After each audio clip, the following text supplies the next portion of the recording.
Obviously, you talked about, how your graduate or a friend that came in and he can take what's been doing for 2-3 months, doing it in a day kind of thing.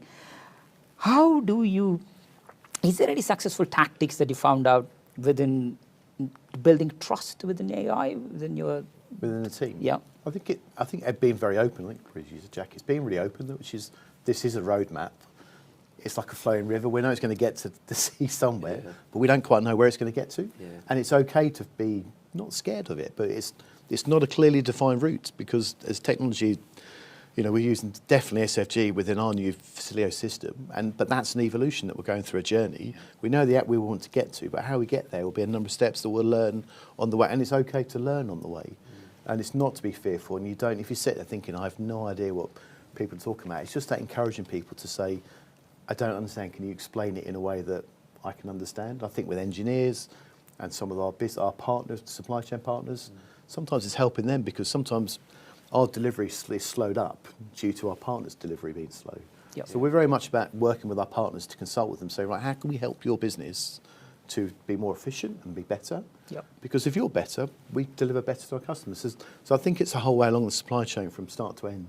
But bringing people on the journey, whether it's our own teams, whether it's our partners, whether it's engineers, is just bringing people together on the journey. And it's okay not to know, because that's the place we're in. But the more you open up to sharing with people about it, I think the more comfortable people are, and helping them with their jobs. Yeah, and I agree. I think as well, at some point, certainly on the roadmap stages, you've got to kind of define what's the problem you want to solve, isn't it? Yes. Whether it's a small win, because like you say, you can I think you could brainstorm for the next 3 years, couldn't you, really? But so trying to identify that small win, that probably gives the team confidence as well as you as a business. But certainly help as well, the measurements, isn't it? Because Mike, you were saying about so many different benefits to it, whether it's reducing your carbon footprint or making things a little bit quicker.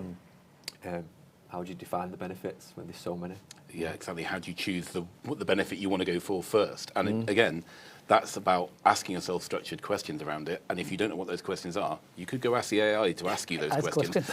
I just wanted to go back to trust a second, though. So there is this thing, right? So we've avoided talking about things like, I don't know, people call it hallucinations. AI is coming up with stuff. And I read there's a really interesting paper that's called ChatGPT is bullshit, written in America. And it's really, really useful way of thinking about it. And it really helps you understand how you should ask questions. Yes. Because ChatGPT is like that person who knows loads and loads of things, and they're really confident, but they become so confident, they will answer you confidently and make up the answer if it wasn't one they knew. Correct. So it's that thing, being able to do that, understanding that you're talking to someone who is very knowledgeable and very confident, but they're just way overconfident, and they're going to tell you it's like this no matter what. If you know that, you can get around that. It's really easy. If you stop thinking, oh, it imagined it, you just go, it was just trying to sound really confident answering that, just like my mate who always does that. You can find the way of asking the questions that get you to the real answer you're looking for. Yeah. And that, for me, has what's built my trust in it. Understanding that limitation. Yes. And then applying your thoughts to how you deal with that person. And that's a really interesting way. And just one of those other strange things about it as well. I never thought I'd write a computer program where I said to the computer, you would be embarrassed if you invented an answer to this question. It would damage your reputation. But that's what my prompt says on the one that maps SFG20 to assets. And it helped. Telling it would be embarrassed if it lied helped, because it sort of learnt that weirdness that humans who are told they should be embarrassed shouldn't do things which are out of line. Isn't that strange? But amazing, yes, but strange. So that's probably where, for me, that's the trust we've got to do. 90% right, 10% awful. That's, if you rely on the whole thing, that's a pretty awful outcome. Correct. But 90% right is fantastic, isn't it?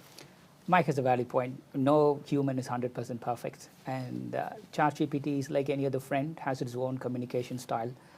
You call somebody who doesn't like texting, and you text somebody who doesn't like calling. Some people prefer emails. So they all have their own preferred communication style. So learning what ChatGPT's communication style helps you to get more out of it. I just want you to know that it's not perfect, but that doesn't mean it's perfect. You can't write it off, because nobody is perfect. You can't just... Thanks for watching.